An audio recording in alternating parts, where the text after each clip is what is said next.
Tomato নতুন আলুর এই তরকারিটা দেখতে যতটা সুন্দর হয়েছিল, খেতেও ততটা মজার হয়েছিল।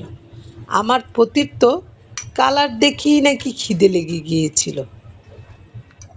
আমিও চুলা থেকে গরম গরম তরকারি নামিয়ে সাথে সাথেই ভাত বেড়ে দিলাম খাওয়ার জন্য। আসলে শীতের দিনে এরকম গরম গরম তরকারি দিয়ে ভাত খেতে কিন্তু অসাধারণ লাগে। হ্যালো, আসসালামু আলাইকুম এভরিওয়ান। ওয়েলকাম জানাচ্ছি আমার এই কিচেনে। যার লাল লাল হলুদ হলুদ তরকারিটা কিভাবে রেঁধে নিলাম, কেউ কিন্তু দেখতে মিস করবেন না।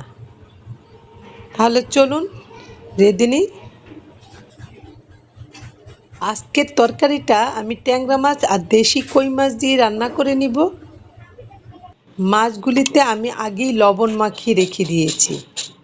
এগুলি আমি কাঁচাই রান্না করে নিব, মানে ভাজা ছাড়া রান্না করে নিব। আলু আর পেঁয়াজ আর কাঁচামরিচ কেটে নিয়েছি এখানে। কাঁচামরিচ ফালির সাথে একটা নাগামরিচও নিয়ে নিয়েছি। মরিচটা তরকারিতে দিলে আমার খুবই ভালো লাগে, অন্যরকম একটা মজার একটা ফ্লেভার আসে। তরকারি আমি বসিয়ে দিয়েছি। পেঁয়াজটা একটু ভেজে তাতে আদা রসুন পেস্ট সহ হলুদ মরিচ ধনিয়া লবণ দিয়ে মশলাটা ভালোভাবে কষিয়ে নিয়েছি। তারপর ধুয়ে রাখা মাছগুলি মশলায় দিয়ে দিলাম।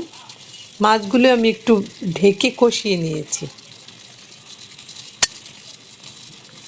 এগুলি প্রায় রান্নাই হয়ে গিয়েছে, এখন একটু উঠিয়ে নিলাম, যেহেতু ট্যাংরা মাছটা একটু নরম নরম হয়ে যায় বেশিক্ষণ চুলায় রাখলে।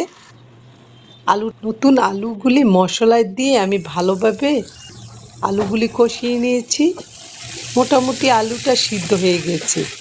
এ পর্যায়ে আমি কেটে রাখা টমেটোগুলিও দিয়ে দিলাম। আমি পরিমাণ করে ঝোল দিয়ে কষানো মাছগুলি বিছিয়ে দিলাম। ঝোলের পরিমাণটা একটু বাড়িয়ে দিয়েছি, যেহেতু তরকারিটা একটু ঝোল ঝোল হবে। ঝোল ঝোল হলে এই তরকারিটা খেতে ভালো লাগে বেশি। বলক উঠে গেছে, ফালি করে রাখা কাঁচামরিচও দিয়ে দিলাম। সবশেষে দিয়ে দিব ধনেপাতা। না দিলে এই তরকারিটা সম্পূর্ণই হবে না। ধনেপাতা দিলেই সুন্দর একটা ফ্লেভার আসবে, খেতেও ভালো লাগবে।